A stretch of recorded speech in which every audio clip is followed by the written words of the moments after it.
আসসালামু আলাইকুম। প্রথমে বলবো নাউজুবিল্লাহ।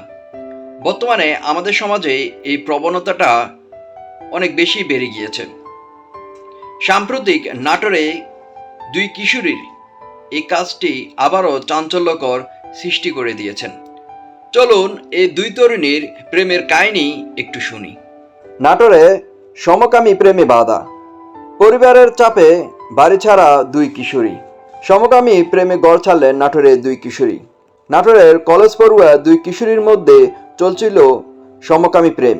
এ নিয়ে পরিবারের চরম উদ্বেগ উৎকণ্ঠার সৃষ্টি হলে একে অপরের সঙ্গ ছাড়তে চাপ দেওয়া হয়। গত এক বছর ধরে পরিবার থেকে এমন চাপ সহ করতে না পেরে কাউকে না জানিয়ে বাড়ি ছাড়লেন তারা।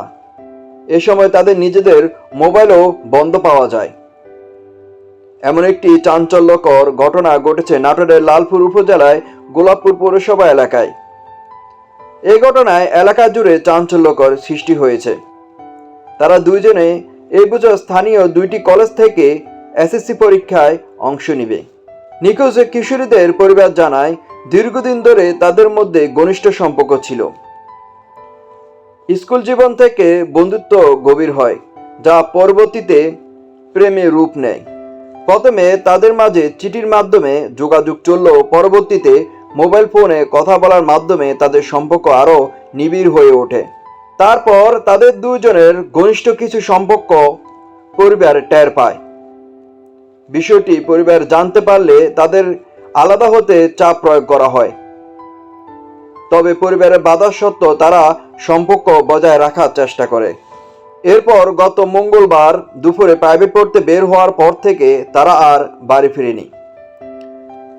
তাদের বসতি কিন্তু একই এলাকায়, একই স্কুল, একই কলেজ থেকে পড়াশোনা করেছেন দুইজনেই।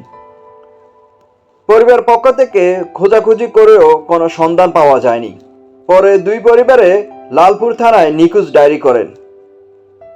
লালপুর থানার ভারপ্রাপ্ত কর্মকর্তা ওসি নাজমুল হক বলেন, এর আগেও একবার এমন হয়েছিল। গতকাল থেকে তারা দুইজনই নিখোঁজ। আমরা তথ্য প্রযুক্তির সহায়তায় দুই কিশোরীকে উদ্ধার চেষ্টা অব্যাহত রয়েছে। দুই পরিবারেই লালপুর থানায় নিখোঁজ ডায়েরি করেছেন। প্রিয় দর্শক, আপনারা তো ঘটনাটা মূল কাহিনী কি শুনলেন। এমন সম্পর্ক আমাদের ইসলাম হারাম বলেছেন। আমাদের সমাজ তো কোনোভাবে মেনে নেয় না, ইসলামও কিন্তু হারাম বলেছেন। এই রোজা রমজান মাসে এইসব ঘটনা শুনতে হবে, কখনো কল্পনা করতে পারেনি। আল্লাহ তাআলা আমাদের সঠিক পথ দেখান, আল্লাহ তাআলা আমাদেরকে হেদায়েত দান দেয়। আর সবাইকে বলছি, এটা একটা হারাম কাজ, নাজায়েজ কাজ। আপনারা এসব থেকে অন্তত একটু বিরত থাকুন। আল্লাহ তাকওয়া নিজের মধ্যে রাখুন, আল্লাহকে ভয় করুন। ধন্যবাদ সকলকে। আমি বলবো পরিবার যারা আছেন তারা একটু সচেতন হবেন। আপনার সন্তানরা কি করছে, কোথায় যাচ্ছে, কিসে কি দিয়ে মোবাইল নিয়ে কি দেখছে। বর্তমানে মোবাইলের মধ্যে তো ওইসব বিষয় সবচেয়ে বেশি আসতেছে। এই কারণে আপনার সন্তানরা ওই দিকেই একটু বেশি মুভমেন্ট করছে। একটু সচেতন হবেন। অল্প বয়সে সন্তানদের হাতে যদি ফোন দেন তাহলে এমনই ঘটনা ঘটবে। একটু সচেতন। ধন্যবাদ সকলকে।